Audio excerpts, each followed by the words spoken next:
kabarnya gimana sayang? Kangen loh, dirimu kangen loh. Ayo, piye Bu niki Bu? Nyapu topak babu-babu Nyapa? Piye wah aku ngene iki mati gaya aku ngene iki. Enggak, maning Mas Akbar lek kadung jejer aku sing disang duduk raiku ae. Susune. Hei! Masalah iya. Iya iki lho.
Asik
Sang Hyang Sentragara rupa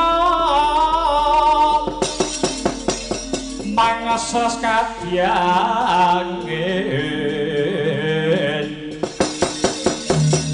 pangsempal kaprapal selo-selo kaplasa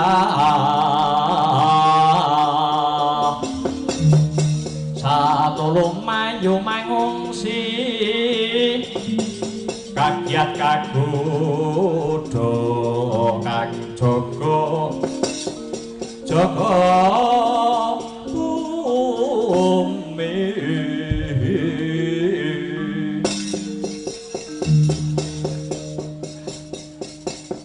kula nuwun bapa panemban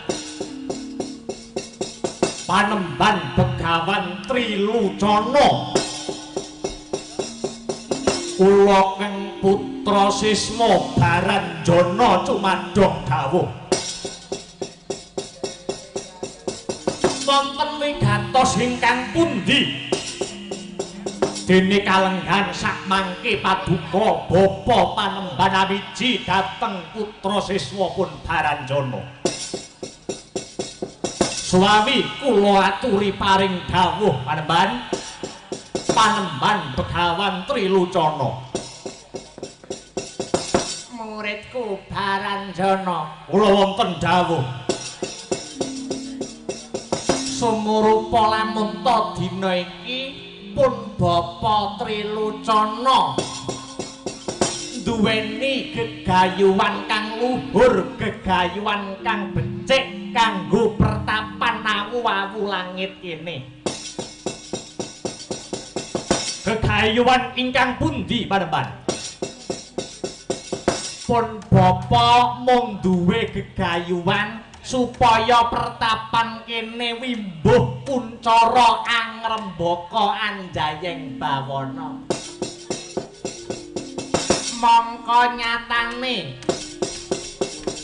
mongko nyatane bareng tak tlisik bareng tak teliti kanthi permati sajroning ati pertapan kene bisa kondang kaonang-onang kajwara sakindenging jagat raya lamun ta cecaketan kelawan Nalendra ingkang sugih bondo ya sugih bandu lah manut pamanasipun bapa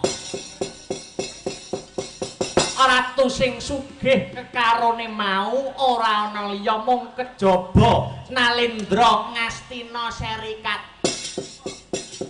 Prabu Duryudana Yasuyudana mula kang saka kuwi nggarep Baranjana dalem panemban senadyan rupamu elek no Baranjana senadyan rupamu elek semu mrongos no Baranjana mula kang saka kuwi kowe sak madya balamu dina iki tuturi lakunipun bapa pun bapa arsa sowan ana negara Ngastina nyuwun pambiyantune Ratu Ngastina supaya bisa njunjung asmaning pertapan awu-awu langit kene. Lah dalah panemban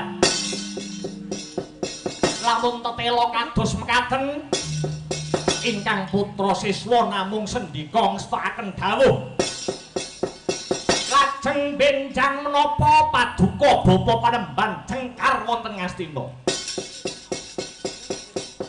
besok ndadak ngenteni apa budal dina iki ngger Baranjana nyangking bathok wadhahe getih lading pangirsing daging sendika ngestakaken dawuh kirapna para wadya balamu budal dina iki ngger Baranjana murid putra siswaku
Wah, cepot pisan.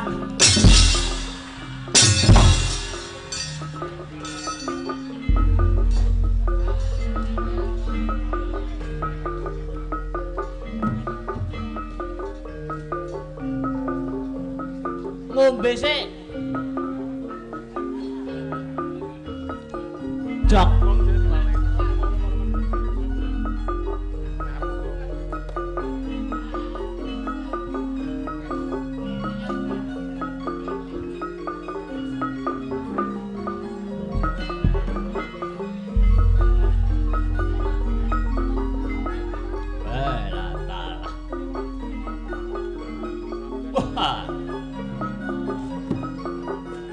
Dalange gobyos keringet ngene iki jane kurang siji. Kurang apa? Kopi mana kopi?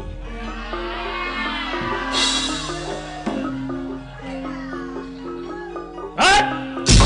Oh! Oh! Hei! Ya! Hot! Ah!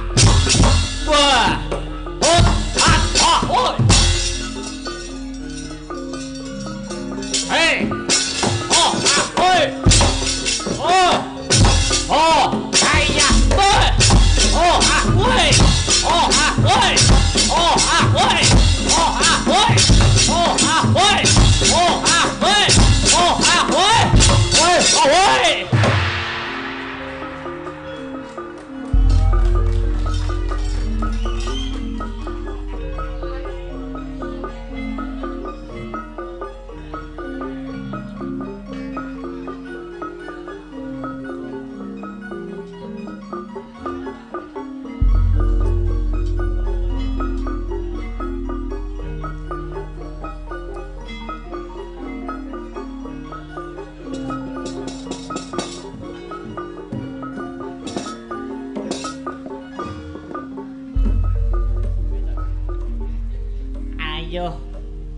pasukan jin-jin setan baju barat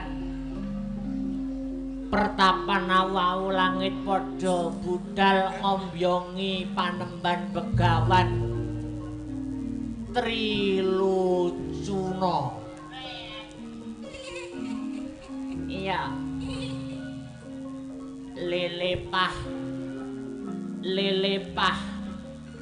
pakan aku iwak entah tak pangan nong pinggir sawah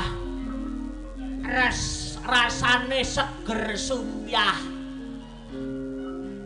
lelepi pakan aku iwak kali tak pangan ning cedake kali rasane enak sekali lelero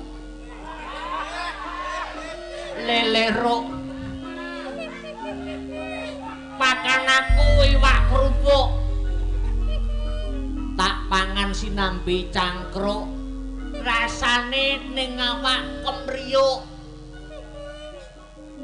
lele tol.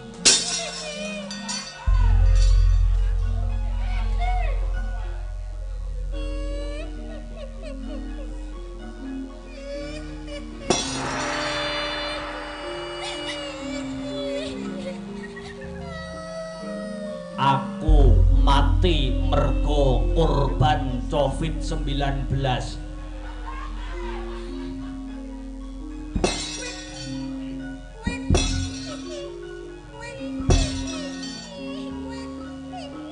Mergo aku ora menjaga jarak. Lah mosok karo bojone dhewe yo jaga jarak.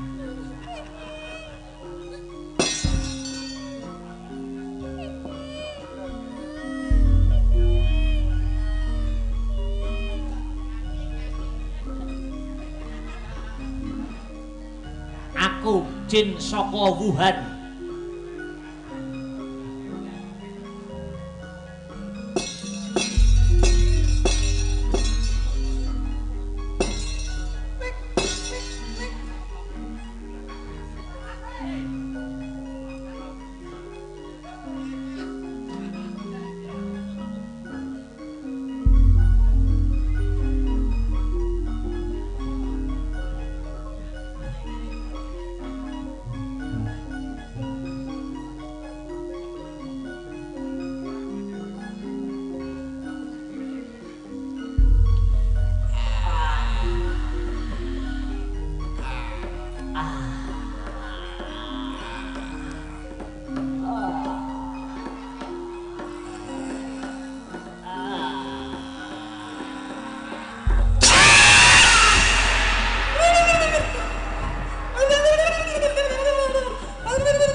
Setan meton Kalisari, ya ampun.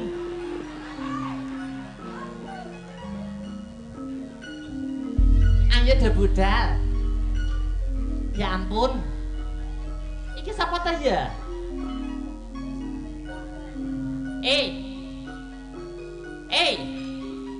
Masak ban. Ayo budal. Kok tak cipok ngorok lho.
mangkya darajating praja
Yuang Candra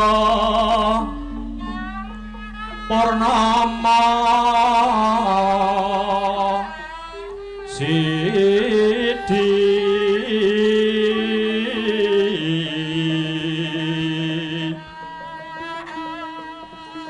minangka di paning wangi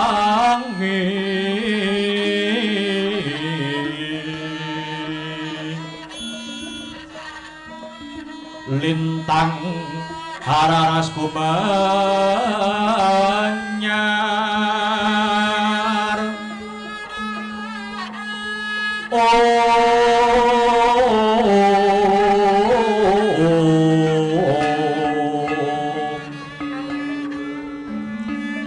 Jaladara dipaningsih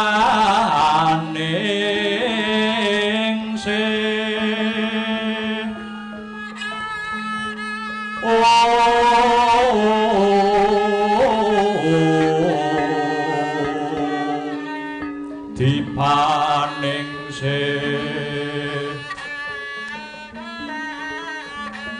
katerangan pandyating kilat tatir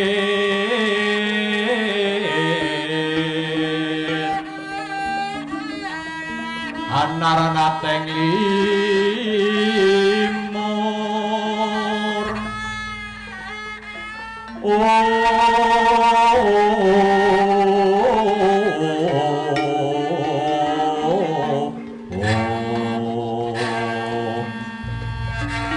riris handulur lanimur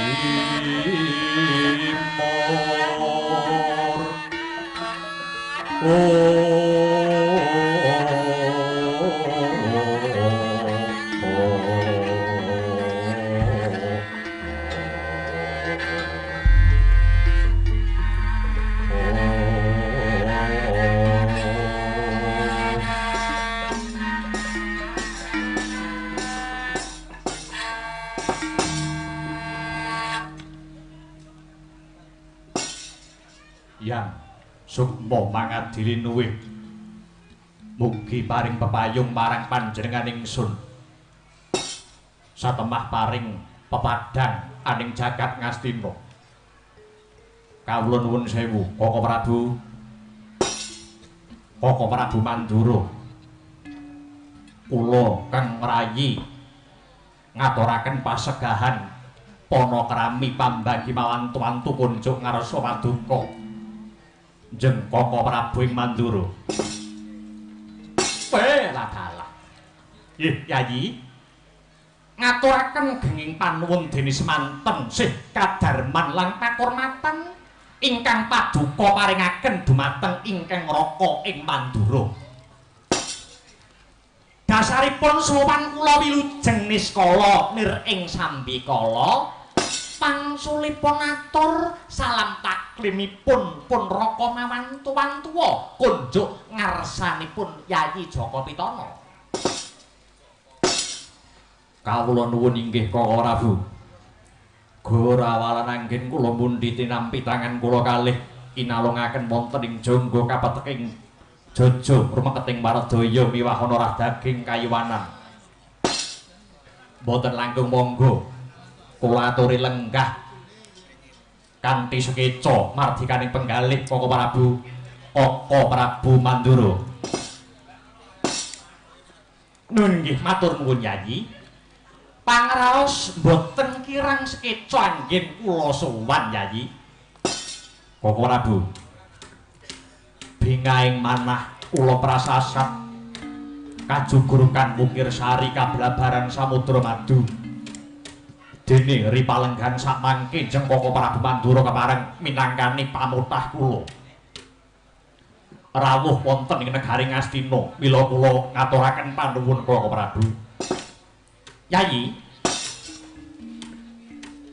nalika sato hari ingkang sampun kapengker kula nampi sowanipun gatek sakembaran utusan saking negari Ngastina ingkang sowan wonten ing negari Mandura. Wosing migati nyaosaken nawala dumateng Kang Raka Mandura. Sasampunipun layang kula waos sarta kula raos wosing wigati nginggalaken sowanipun ingkang Raka tumedhak wonten negari Ngastina mriki. Yayi, gandeng ing ripalenggan sakmangke Kang Raka sampun mara seba bebasan anyidam rujak ing Cempaluk cumengklungen daya-daya kepengin mrih jatining gati upami keni winedaring akatah. Yayi Prabu, nadyan amung sak slendro ingkang rasa sak slendro ingkang jiwa kula nedya ngangklungaken jangga nilingaken karna nenggo rementah sabda saking Yayi Duryudana hanjarakan puspita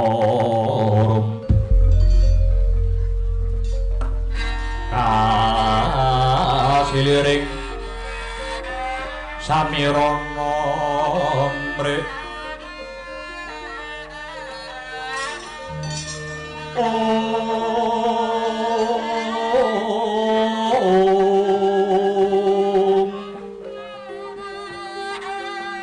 Sakar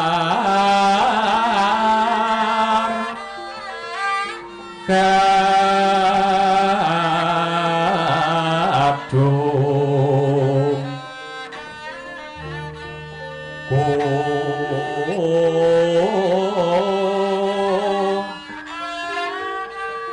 ngas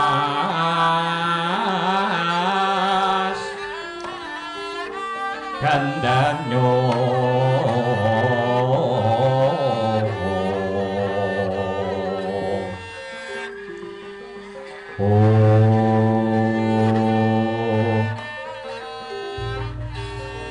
maweh raras rananing griya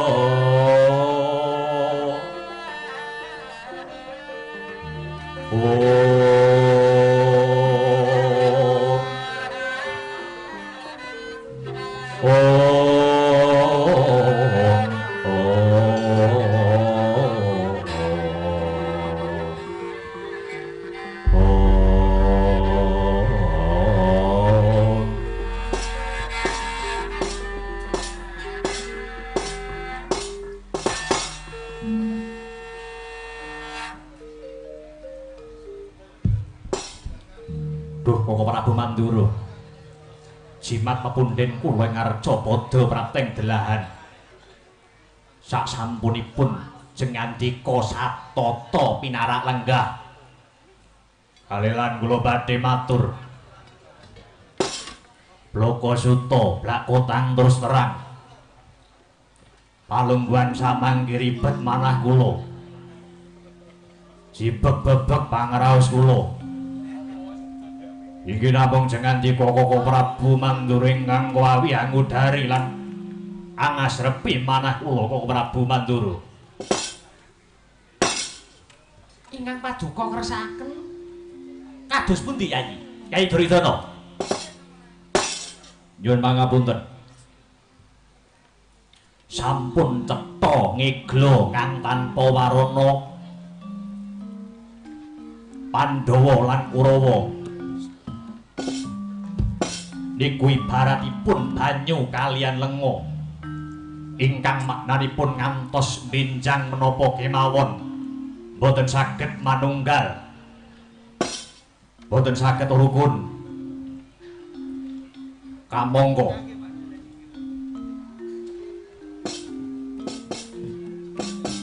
menawi para Pandhawa cukeng Kurawa kenceng wani dumateng beneripun piyambak-piyambak purun boten purun mangke Pandhawa lan Kurawa badhe nyabrang getih wonten Tegal Kurusetra ngayahi perang gedhe kang sinebat Baratayuda Jaya Binangun Koko Prabu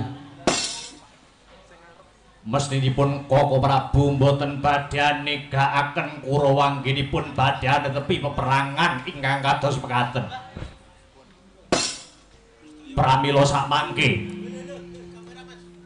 pramila sakmangke kalilan kula nyuwun dawuh lan nyuwun katerangan ingkang gumathok nyuwun pangapunten upami benjang perang Baratayuda Jaya Binangun kelampahan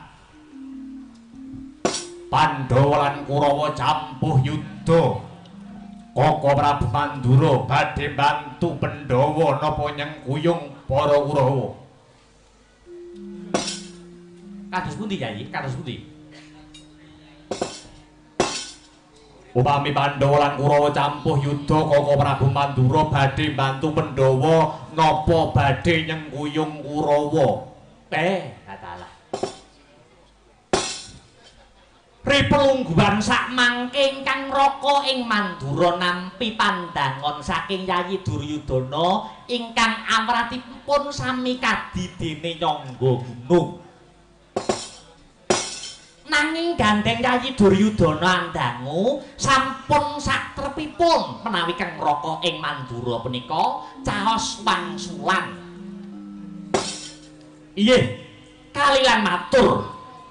Jagat ingkang dados seksi Yayi benjang menawi Baratayuda punika dados menawi Baratayuda punika kelampahan Baladewa boten badhe bantu dhateng para Pandhawa. Alah dalah ning nggih boten badhe bantu Kurawa. Lho, kok saged? Kok saged? Lho, saged mawon Yayi. Dasaripun napa? Ngapunten. Baladewa niku mung wong tuwa. Kula punika tiyang sepuh sing jenenge wong tuwa niku kedah saged tinuwa-tuwa lan tinuwi-tuwi. Tegese wong tuwa iki kudu kena nggo gondelan, kena kanggo paugeran. Mongko sampun cetha pratela ngegla kang tanpa warana. Pandhawa niku adi kula, Kurawa niku nggih kadang kula. Menawi ngantos kula mangke campur tangan wonten ajanging Baratayuda Jaya binangun, saged dipun mastani bacok-bacok landhesan dengkul. Sing dibacok tugel dengkule katut atas. Saya melih upaminipun Raka Mandura. Raka Mandura punika mbantu dumateng para Pandhawa, Kurawa mesti serik dianggep wong tuwa sing ora adil. Ban cindhe ban ciladan. Kosok wangsulipun upami Baladewa nyengkuyung para Kurawa tartamtu para Pandhawa mangke nggih badhe mesem. Ila Yayi nyuwun pangapunten benjang menawi kelampan perang Baratayuda saestu. Baladewa mboten badhe bantu sinten-sinten, kula tak dadi wong delok kemawon. Tak mung nonton ramening Baratayuda Jaya binangun, sebab wong delok niku luwih penak tinimbang sing ngayahi. Niku pun rumus. Wong delok niku luwih penak tinimbang sing ngayahi. Rame keplok, lucu guyu, luwe mangan ning marung. Lho. Niku. Mila kula tak dados tiyang nonton kemawon kados pundi to ramening perang Baratayuda Jaya binangun wonten ing madyaning Tegal Kurusitra. Yayi Duryudana mangke riyin. Pripun Yayi? Wonten malih kang badhe kula suwunaken pirsa. Menapa? Menawi benjang Kaka Prabu Baladewa mboten badhe nyengkuyung para Kurawa lan mboten badhe bantu para Pandhawa. Benjang Baratayuda Jaya binangun. Benjang Baratayuda Jaya binangun menika ingkang unggul Pandhawa menapa Kurawa.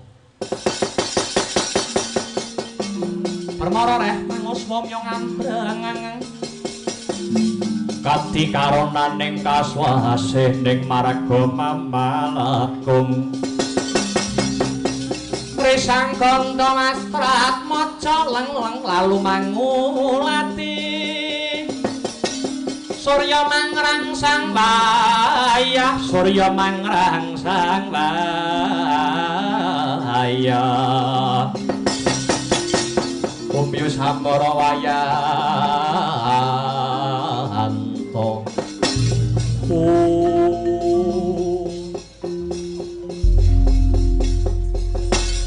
mugi sineksenan jagat saisinipun Baladewa tatawan yawani yen Baratayuda benjang kelampahan sing menang niku sing bener sing kalah niku sing luput dasaripun napa? Loh, paugeran kula sampun cetha lho Yayi. Ngendikanipun para sepuh, para alim ulama, sing bener bakal jejer, sing luput bakal mawut, becik ketitik ala ketara, sapa sing bibiti ala ing kono wahyune bakal sirna. Kanthi paugeran mekaten. Benjang sing bener niku sing menang, sing luput lan sing remuk rempu dadi rempon punika ingkang luput utawi ingkang salah. Mula kudu sampeyan pikir sing tenanan. Yen wani aja wedi-wedi, yen wedi aja wani-wani. Nek wani ya wani, nek ora wani ya wis mundur ae. Timbang entek sampeyan kakean, ngoten. Nyuwun sewu. Kirane guri niku betenge mboten kandel, modale mboten kathah, tinimbang jenengan gendeng luwung ora usah maju mawon. Kula kok malah bingung. Nek bingung kula cetake nggih. Sakniki genti kula ingkang nyuwun pirsa.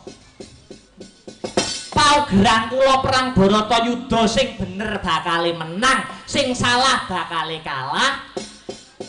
Malah kula nyuwun pirsa wiwit kuncung ngantos gelung. Yayi Duryudana awit bayi ingkang tasih brangkang nganti dadi satriya trapang, sakmangke dados ratu kondang. Kula nyuwun pirsa, para Kurawa dhateng para Pandhawa niku sampun ate tumindak jujur napa mboten?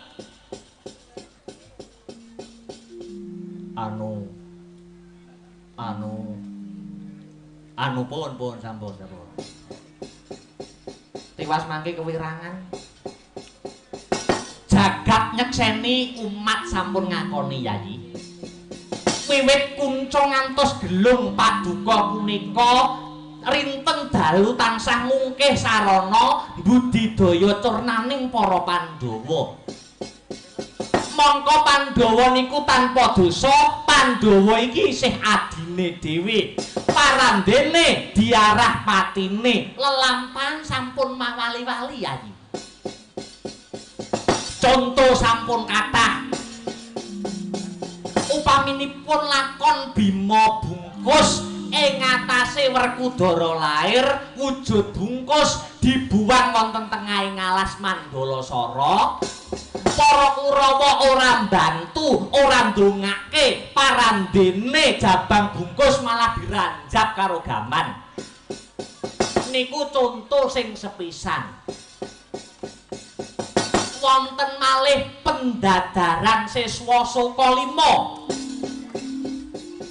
Jarene siswane Pandhita Durna arep dikatonake kaprawirane, digembleng engreh kadigdayane, aning madyaning alun-alun negari Ngastina. Tata gelar mekaten ning sejatine kula niku ngertos. Sanggit rungsit rekadaya, rekayasa anggenipun nyuwun sewu para Kurawa badhe nyernakaken para Pandhawa. Wonten malih lelampahan bale si gala-gala. Jare Pandhawa arepe diparingi separone negara Ngastina, lajeng para Pandhawa badhe dipun papanaken wonten bale si gala-gala wonten ing kutha Pramanakati.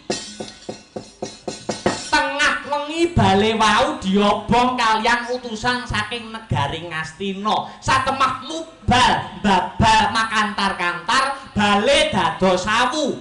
Sinten to sing perintah ngobong bale si gala-gala? Sapa to sing ngongkon ngobong para Pandhawa? Tiyange nggih taksih urip meger-meger. Sinten to tiyange? Kula.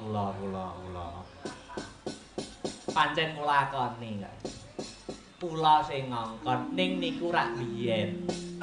Plemben roti-roti biyen-biyen saiki. Timbang digerobyok KPK luwung tak ngaku ae. Ngakeni paman. Nggih ngakoni ning niku rak riyen ning sengkune sakniki pun tobat. Syukur bagi sewu yen sampeyan sampun bertobat. Tandha tandane paman sengkune tobat napa? Padasan kula wonten kalih. Kok cacahe dadak loro? Nggih, ingkang setunggal kula tilar wonten ing griya, ingkang setunggal kula gawa ngalor kidul. Oh, ya ampun. Pun tobat sampun.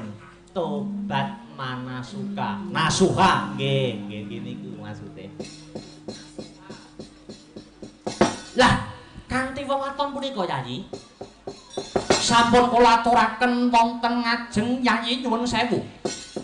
Supados Yayi Duryudana mboten tida-tida kula gamblangaken, kula cethake pisan. Kula totohan yawani yen Baratayuda besok bakal dadi sing menang niku para Pandhawa, sing remuk